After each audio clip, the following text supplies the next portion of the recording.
राधे राधे। जय जय श्री राधे। राधा वल्लभ लाल की जय हो। सभी संतों हरिभक्तों की जय हो। आज के आनंद की जय हो। पूज्य गुरुदेव महाराज की जय हो। श्री हरिवंश महाप्रभु की जय हो। जय श्री राधे। बांके बिहारी लाल की जय हो। बहुत बहुत स्वागत है आपका हमारे चैनल में, जहाँ पे हम बांके बिहारी जी के चमत्कारों की कथाओं का श्रवण कर रहे हैं। आइए इसी श्रृंखला को आगे बढ़ाते हुए आज हम जिस कथा का श्रवण करेंगे उसका शीर्षक है सूत्रधार हैं वे। कौन है सूत्रधार? बांके बिहारी जी। बोलो बांके बिहारी लाल की जय। जय हो। जय हो। श्री हरिवंश। 12 दिसंबर 1985 को मेरे विवाह की तिथि निश्चित हो चुकी थी। अक्टूबर का महीना था। वृंदावन से अविनाश जी श्री बिहारी जी महाराज का शरद पूर्णिमा का प्रसाद लेकर आए थे। मैंने उसमें से थोड़ा सा प्रसाद 2 लिफाफों में रखा और हंस जी और भारद्वाज जी को प्रसाद में सहभागी बनाने के लिए उनके कार्यालय पहुंचा। पहले हंस जी से भेंट हुई। प्रसाद देने के उपरांत इधर उधर की चर्चा चल पड़ी। बातों ही बातों में मैंने उन्हें विवाह के अवसर पर वृंदावन आने के लिए आमंत्रित किया। यह समाचार सुनते ही वह तो प्रसन्न हो उठे, किंतु दूसरे ही क्षण उनकी वह प्रसन्नता श्रीविहीन हो गई। मैं चकराया। आखिर क्या बात है? भारद्वाज जी से मिले आए? हंस जी ने गंभीरता से पूछा। नहीं, अभी नहीं गया। सोचा पहले आपसे मिल लूं, फिर उन्हें भी प्रसाद दूंगा और वृंदावन आने का आमंत्रण भी। मैंने कहा, ऐसा करना कि प्रसाद तो उन्हें दे देना, किंतु विवाह का समाचार अभी मत बताना। समझ गए ना? हंस जी ने सावधान करते हुए कहा। किंतु क्यों? इसका उत्तर भी आपको मिल ही जाएगा, समय आने दीजिए। हंसकर बोले वो। किंतु यदि बता देते तो मेरी परेशानी थोड़ी कम हो जाती। मैंने थोड़ा आग्रह पूर्वक कहा। तो गोस्वामी जी, यदि आप नहीं मानते तो सुनो। जिन दिनों आप और हम शुरू में भारद्वाज जी से मिले थे, उन्हीं दिनों उन्होंने आपको अपनी छोटी बिटिया के लिए चुन लिया था।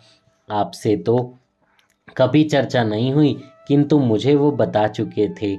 अब यदि आप उन्हें अपने विवाह का समाचार देंगे तो उनकी भावना को कितना आघात लगेगा, आप समझ सकते हैं। हंस जी ने पूरी बात बिना लगा लपेट के बताई। मैं तो जैसे आकाश से पृथ्वी पर गिरा। वर्षों वर्ष का सहज आत्मिक संबंध, उनका स्नेह तो क्या इस हेतु था? किंतु अब क्या होगा? हंस जी कह रहे हैं विवाह की सूचना उन्हें ना देना। विवाह की सूचना क्या उनसे छुपी रह जाएगी? यदि रह जाएगी भी तो कब तक? मेरा सिर चकरा उठा। क्या करूं, क्या ना करूं? भारद्वाज जी से परिचय होने से लेकर आज तक का सारा घटना चक्र मेरी चेतना में किसी फिल्म की रील की तरह घूमता गया। श्री हजारीलाल सोमाणी नगर पालिका इंटर कॉलेज से 12वीं पास करने के उपरांत मैं दिल्ली पढ़ने चला गया। यहाँ रहकर PGDAV कॉलेज से BCom और की परीक्षा उत्तीर्ण की। तत्पश्चात चार्टर्ड अकाउंटेंट की परीक्षा में रजिस्ट्रेशन करवाया। 3 वर्ष निरंतर प्रयास करने के उपरांत भी CA पूरी ना हो सकी। अपने कर्तव्य के अहंकार में डूबकर मैंने वह सब किया जो CA की परीक्षा के लिए अपेक्षित था, किंतु कोई बात नहीं बनी। हार कर मैंने MA करने का निश्चय किया। आगरा विश्वविद्यालय से प्राइवेट फॉर्म भर दिया और MA की परीक्षा प्रथम श्रेणी से पास कर ली। जब परीक्षा का परिणाम आया, पिताजी कहने लगे, बिहारी जी की इच्छा तो तुमसे हिंदी में MA कराने की ही थी, तो CA कैसे बनते तुम? बचपन में एक बार पूजनीय पितामह ने यूं ही मुझे समझाते हुए कहा था, लाला, करबे बारो तो बिहारी जी है, हम तो बा के हाथ की कठपुतली भर हैं। अपने पिताजी की बात सुनकर मेरे मस्तिष्क में अचानक फिर से पितामह का कथन कौंध गया। जब मैं छोटा था, याद नहीं उनके इस कथन पर मेरे मन में क्या प्रतिक्रिया हुई, किंतु आज मेरा उद्यमी मन अपने परिश्रम के श्रेय अपने हाथों से खिसक कर किसी अन्य के हाथों में जाने देने के लिए तैयार नहीं था। मैंने पिताजी की बात का कोई उत्तर नहीं दिया। फिर भी मैं इस बात से सहमत नहीं था कि ऐसा बिहारी जी की इच्छा से हुआ है। एमए में की परीक्षा में अच्छे अंक आए, इसके लिए मैंने पिताजी रातों रात जाग कर परिश्रम किया है। यह कोई क्या जाने। मन में इस तर्क ने सिर उठाया और मन के ही किसी दूसरे कोने में एक विचार कौंधा कि मेहनत तो सीए के लिए भी की थी, जगह तो मैं उस परीक्षा के लिए भी था। फिर क्या हुआ, मानो जैसे स्वयं से निरुत्तर हो गया। किंतु मैं भी कम थोड़े ही था। अपने डगमगाते मन को संभाला और नए सिरे से भविष्य की योजना गढ़ने लगा। किंतु कोई बात नहीं। राधे राधे। आप सबने ये बहुत नोटिस किया होगा कि जब भी हम कोई काम करने जाते हैं और वो नहीं होता है तो हम बहुत क्षीण हो जाते हैं, लेकिन उसके साथ साथ हम कुछ ऐसा कर रहे होते हैं जो वो भी ज़रूरी होता है और वो उस समय से भी पहले हो जाता है जो समय हमने सोच के रखा था। तो आपको क्या लगता है उस समय पर? उस समय पर ऐसा फील आता है मानो कि हमने जंग जीत ली हो। लेकिन सारी कृपा, सारा चमत्कार हमारे बिहारी जी का ही होता है। सब उन्हीं की कृपा से होता है। सूत्राधार तो वो ही हैं, सूत्रधार भी वही हैं, प्राणाधार भी वही हैं और प्राण हरने वाले भी वही हैं, देने वाले भी वही हैं। बट हम कई बार अपने अहंकार में ये समझ नहीं पाते कि कौन कर रहा है। हम हमेशा यही कहते हैं, हमने किया है, मैंने किया है, ये मेरी वजह से हुआ है, लेकिन होता तो सिर्फ उस मुरली वाले की वजह से है। जय श्री राधे। आइए आगे श्रवण करते हैं। सीए को छोड़ने के बाद मैं एकदम खाली हो गया था। मित्रों के सहयोग से दिल्ली की एक प्राइवेट फर्म में नौकरी मिल गई। इसी समय मैंने एमए हिंदी की परीक्षा पास की और दिल्ली की भागम भाग से बचा समय रोजगार संदेश में सिर गड़ाकर बिताने लगा। किंतु रोजगार की तलाश ज्यों की त्यों रही। इस सारे क्रम में कभी यह भी ध्यान नहीं आया कि हमारी डोर किसी अन्य स्थान से नियंत्रित हो रही है। जून का महीना समाप्त होने को था। वृंदावन में इन दिनों सायंकाल को श्री बिहारी जी महाराज के मंदिर में फूल बंगले सजते हैं। मध्याह्न में राजभोग आरती होने के बाद मंदिर के जगमोहन में लगे कटहरे हटा दिए जाते हैं। उनके स्थान पर तख्तों की बिछायत कर दी जाती है। फिर लकड़ी के फ्रेम जिन पर कीलें निश्चित दूरी पर गड़ी होती हैं, रायबेल, मोगरा के खिले अधखिले पुष्पों की मालाएं लगाकर अत्यंत भव्य पुष्प महल तैयार किया जाता है। गोस्वामी शरण बिहारी जी, जो 20 गुरु के नाम से प्रसिद्ध हैं, इस पुष्प मंडल की कला के आचार्य हैं। इस क्षेत्र में उनकी टक्कर का कोई दूसरा कलाकार भारतवर्ष में शायद ही हो। 20 गुरु के निर्देशन में श्री बिहारी जी महाराज के सेवा अधिकारी गोस्वामियों के छोटे छोटे 20 बालक फूल बंगलों की तैयारी में करने में लगे रहते हैं। शाम के समय श्री बिहारी जी महाराज पुष्पों के वस्त्र और पुष्पों का श्रृंगार धारण कर इन फूल बंगलों में विराजते हैं। कैसी अद्भुत छटा है, शब्दों में कह पाना बहुत ही मुश्किल है। हम तो बोल भी नहीं सकते। ऐसी अद्भुत छटा होती है। जिसने भी बिहारी जी के बंगले की दर्शन किए हैं उसे ज़रूर पता होगा। श्री बिहारी जी महाराज को फूल बंगलों में विराजमान देखने के लिए प्रतिदिन हजारों भक्त दूर दूर से वृंदावन आते हैं और अपने लोचनों को सफल बनाते हैं। एक दिन ऐसे ही भक्तों की टोली में दिल्ली से पधारे 2 सज्जनों की भेंट मेरे अनुज अविनाश जी से हो गई। घर लौटकर अविनाश ने मुझे बताया, उन दोनों में महानुभावों में एक का नाम है श्री SS हंस, जो विश्वविद्यालय अनुदान आयोग में अधिकारी हैं, और दूसरे हैं ज्ञान प्रकाश जी, वे भी सरकारी कर्मचारी हैं। अविनाश जी ने परिचय कराने के बाद कहा, कभी दिल्ली जाना हो तो दोनों से मिलना, दोनों ही बिहारी जी के परम प्रेमी हैं। मैंने कहा, जाऊंगा तो उनसे अवश्य मिलूंगा। कुछ दिनों के बाद मेरा दिल्ली जाना हुआ। ITO पर कृष्णा नगर की जाने वाली बस की प्रतीक्षा में खड़ा था कि ध्यान आया कि विश्वविद्यालय अनुदान का कार्यालय यहीं बहादुर शाह जफर मार्ग पर ही है। चलो जरा हंस जी से मिल आए। बस फिर क्या था, बस की प्रतीक्षा के स्थान पर मैं थोड़ी ही देर में विश्वविद्यालय अनुदान आयोग के कार्यालय के स्वागत पटल के सामने खड़ा था। एक अधेड़ सी महिला वहां बैठी थी। उन्होंने पूछा, आपको किससे मिलना है? हंस जी से, मैंने उत्तर दिया।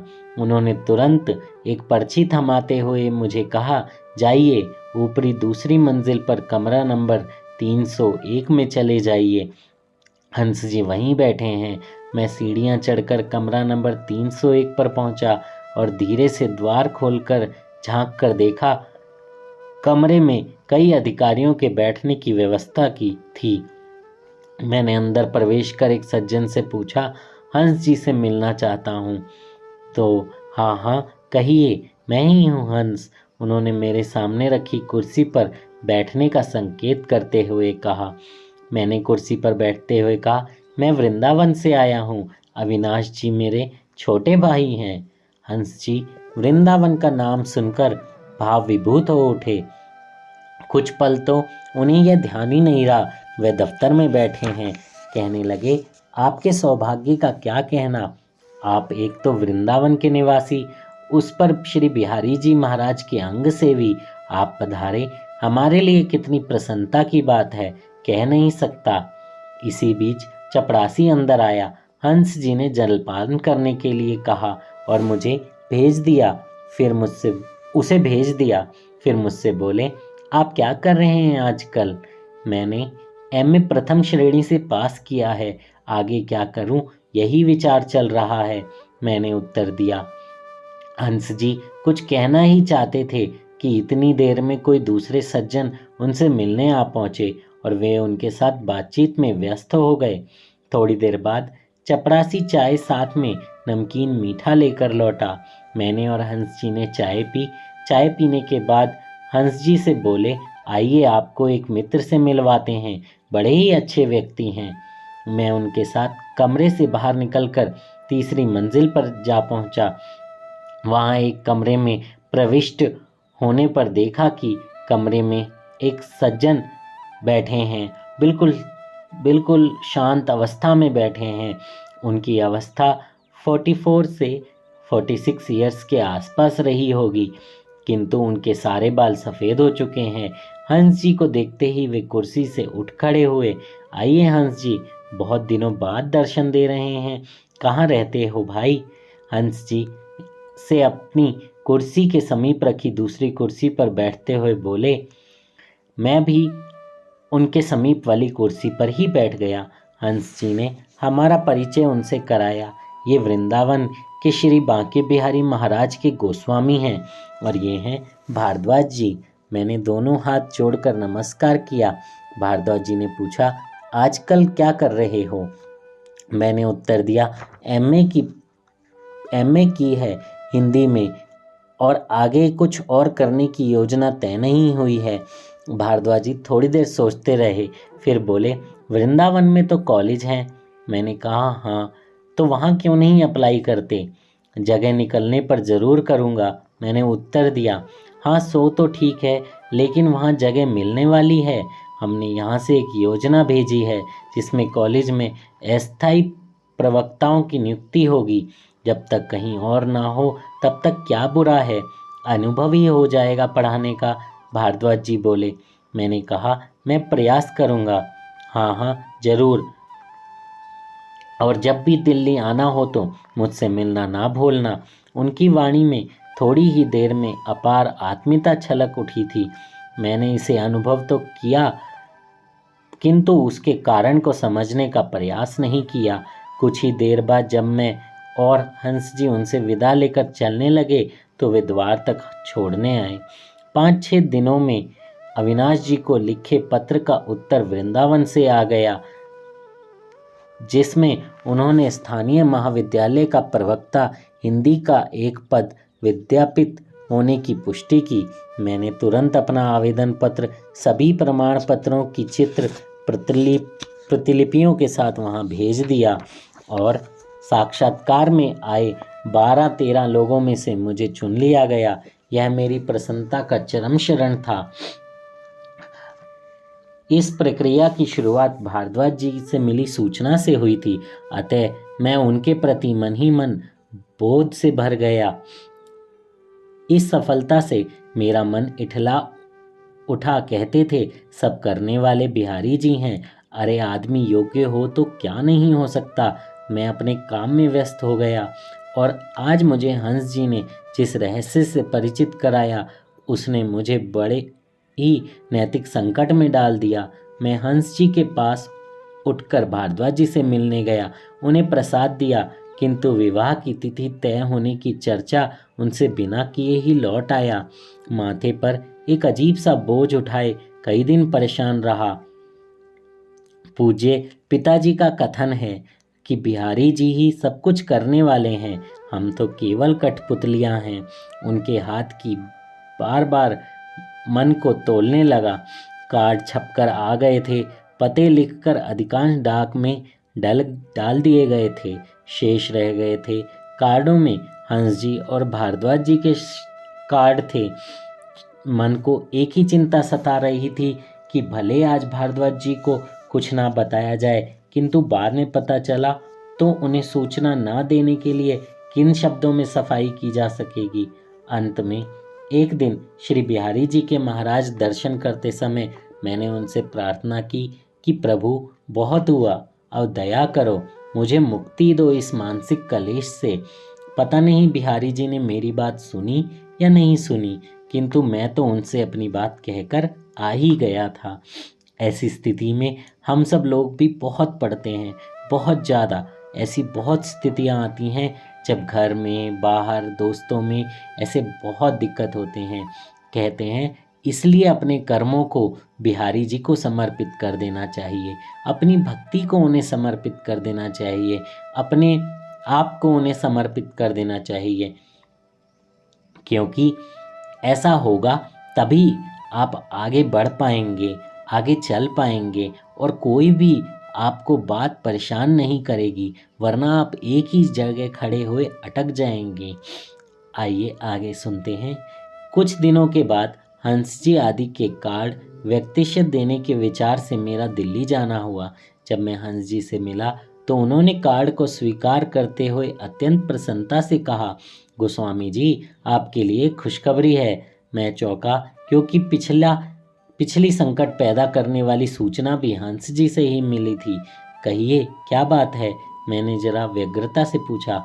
हंस जी मुस्कुराए, बोले ऐसी भी क्या जल्दी है, अभी बताते हैं, जरा चाय तो पी लो। और उन्होंने चाय लाने का आदेश दिया।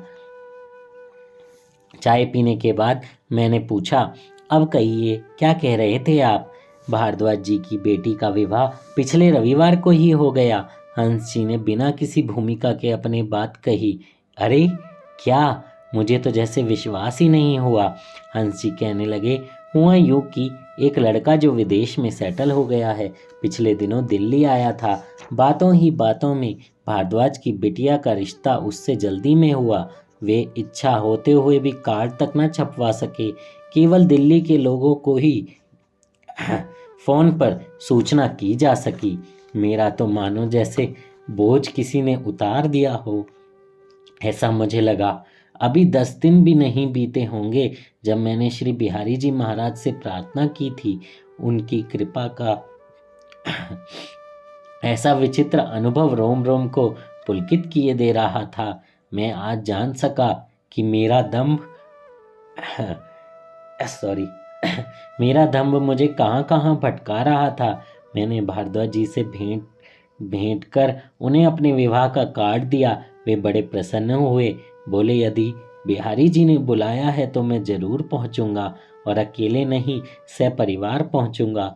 मैंने कहा, हम सब के सूत्रधार तो वो ही हैं, उनकी इच्छा के बिना कुछ नहीं हो सकता। आप अवश्य पधारें। जय हो। कितनी कृपा है हमारे बांके बिहारी की। वो कभी किसी को परेशान नहीं देखते हैं, हर किसी की समस्याओं का पूर्ण समाधान कर देते हैं। और उन्होंने जहाँ भी जो कुछ भी लिखा है वैसा ही होकर रहता है। अगर इनकी शादी, उस लड़की की शादी इनसे होनी होती तो इनसे ही होती, लेकिन अगर इनसे नहीं होनी थी तो उन्होंने देखिए कहाँ से किसी को भेजा, कहाँ से कोई आया और एक ही हफ्ते में शादी भी करके ले गया। ये कृपा सिर्फ बिहारी जी ही कर सकते हैं, राधा वल्लभ लाल ही कर सकते हैं, हमारी युगल सरकार ही कर सकते हैं। अपने युगल सरकारों के चरणों में हमारा कोटि प्रणाम। बोलो बांके बिहारी लाल की जय। स्नेह बिहारी लाल जी महाराज की जय। जय श्री राधे श्री हरिवंश। जल्दी से चैनल को सब्सक्राइब कीजिए, बेल आइकन भी दबाइए और शेयर भी कीजिए अपने फ्रेंड्स, फैमिली और अपने दोस्तों, अपने रिश्तेदारों, जो भी लोग आपके साथ जुड़े हुए हों उनके साथ हमारे वीडियो को शेयर कीजिए और बताइए कि बांके बिहारी लाल कितने दयालु हैं, कितने कृपालु हैं, और जो भी होता है उन्हीं की इच्छा से, उन्हीं की मर्ज़ी से होता है। हम कुछ नहीं करते हैं, हमारा सब तो उनको समर्पित है। आप अपने मन से अपने आप को, अपने परिवार को उन्हें सौंप दीजिए। आपके साथ कभी कोई अन्याय नहीं होगा, कभी कुछ बुरा नहीं होगा, कभी कुछ गलत नहीं होगा। हमारे सरकार बहुत दयालु हैं, बहुत कृपालु हैं। उनकी दया का आप अंदाज़ा भी नहीं लगा सकते।